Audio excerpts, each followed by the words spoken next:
Spring is a very intense time of year.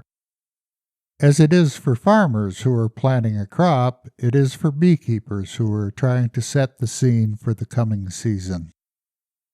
So we do a lot of things in the spring, all at the same time, but it's wonderful.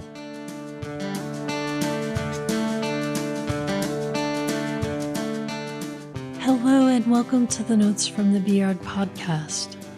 You're listening to episode 4, Millions and Millions of Bees. Swarm season is a busy and complicated time for beekeepers. You want to support momentum in your colonies without pushing them toward swarming. When honeybee swarms do happen, they are impressive and memorable events. I enjoy this episode so much because it offers a little taste of what swarm season can feel like for beekeepers, and also a little bit of what goes on behind the scenes, under the lid within a colony of bees. My name is Laura Tyler, I'm your producer and host. This is episode 4, Millions and Millions of Bees, written and read by Colorado beekeeper Tom Theobald.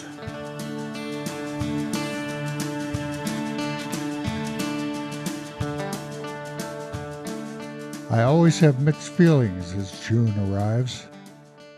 While I'm relieved to have some of the heavy work and long days behind me, I see my favorite season rapidly slipping away for another year.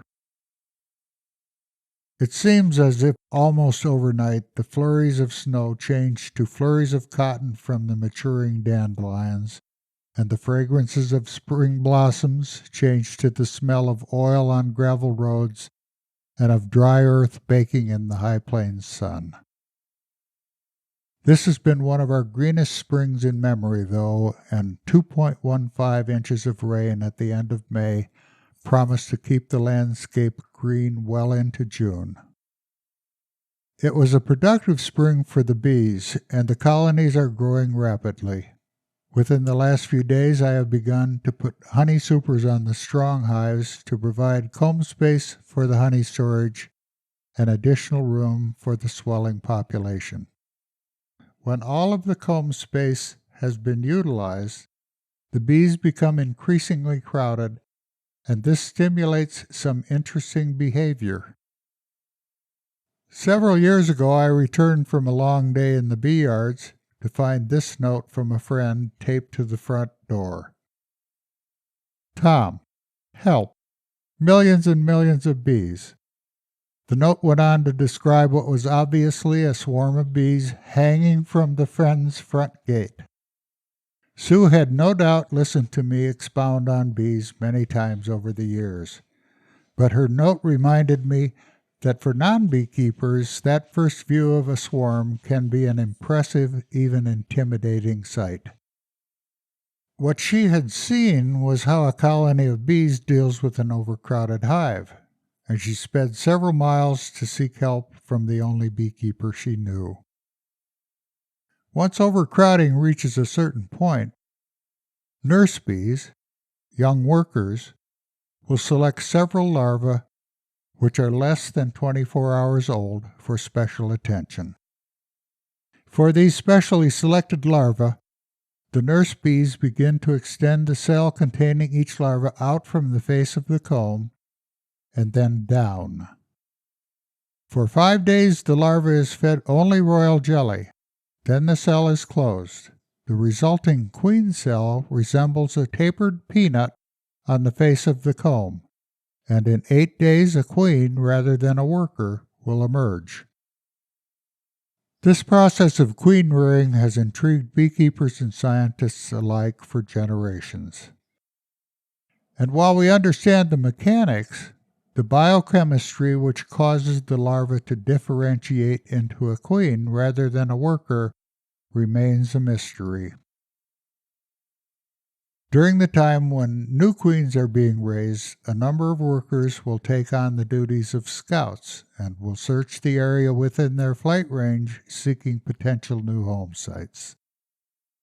Then, just prior to the emergence of the new queens, bees will begin to pour from the hive in response to some unknown signal.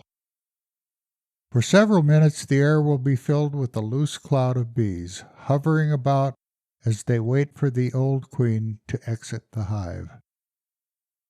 As the old queen emerges, this cloud moves off with a roar of wings. As many times as I have seen it, I have never failed to be impressed by the spectacle. Of course, this is the last thing I want to see in the bee yards, since it means that all those harvesters I have been so diligently cultivating will wind up in a hollow tree somewhere. This is why it is critical that the honey supers go on at the right time. Sometimes a swarm will fly directly to some hollow tree selected by the scouts, but usually they will regroup on the first thing which sticks out of the ground.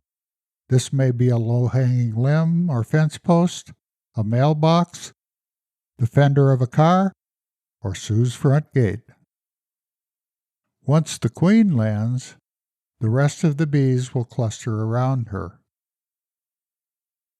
I remember the first swarm I ever saw as a boy of about 11. I came out one late spring morning to find them hanging from the picket fence near the gate. I knew little about bees, but it was quickly apparent that they meant me no harm, and I spent a good part of that day and the following morning watching them coming and going.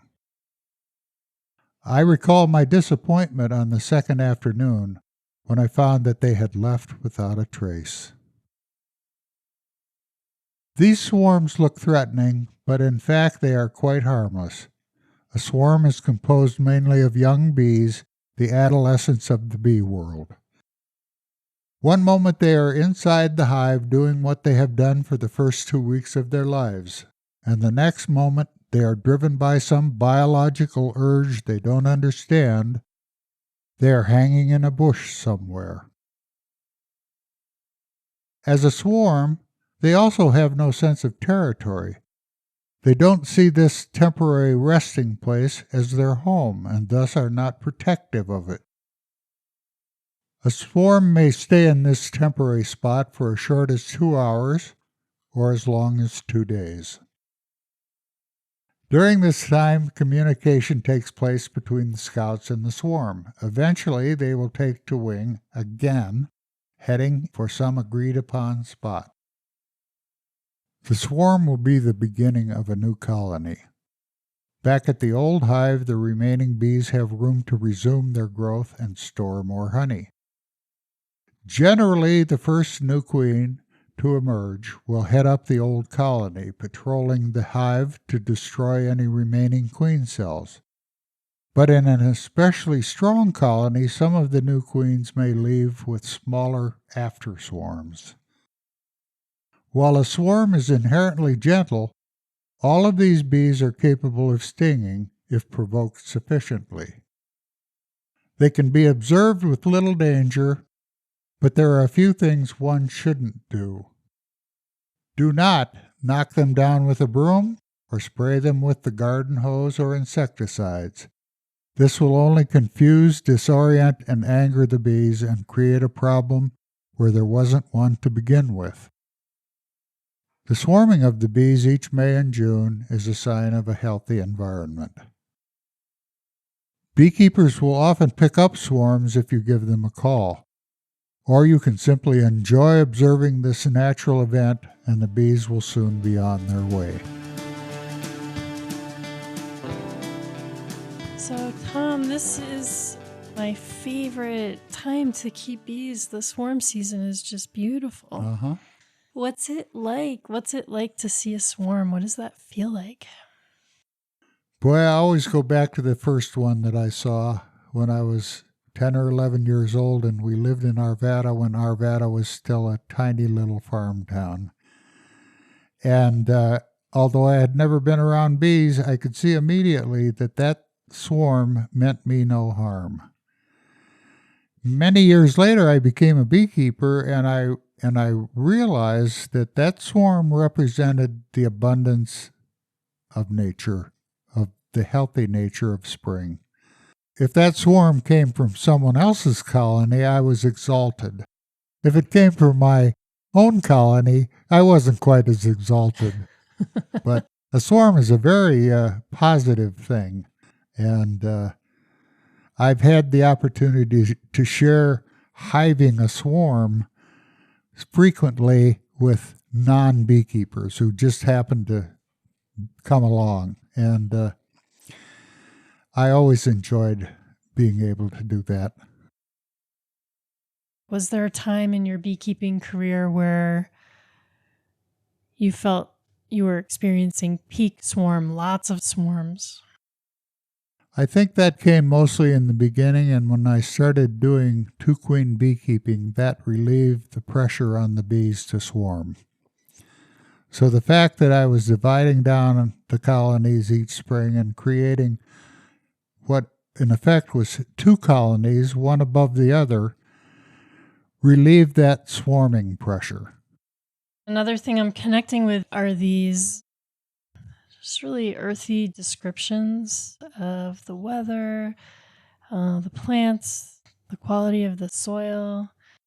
Yep, exactly. You can't be a good beekeeper without being aware of what's going on in the world as a whole.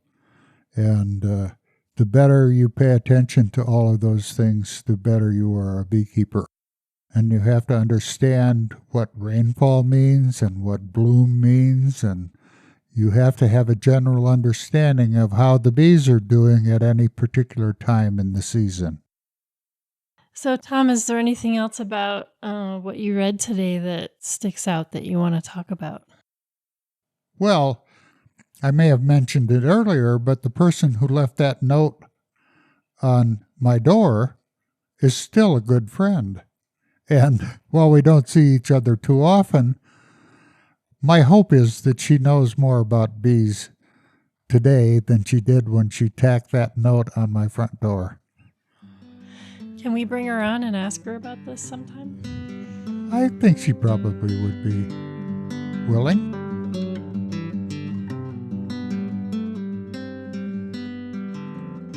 Thank you for listening to the Notes from the Beeyard podcast. We publish new episodes on Fridays at noon. Join us next time to hear episode 5. In the meantime, hop on over to notesfromthebeeyard.buzz and subscribe.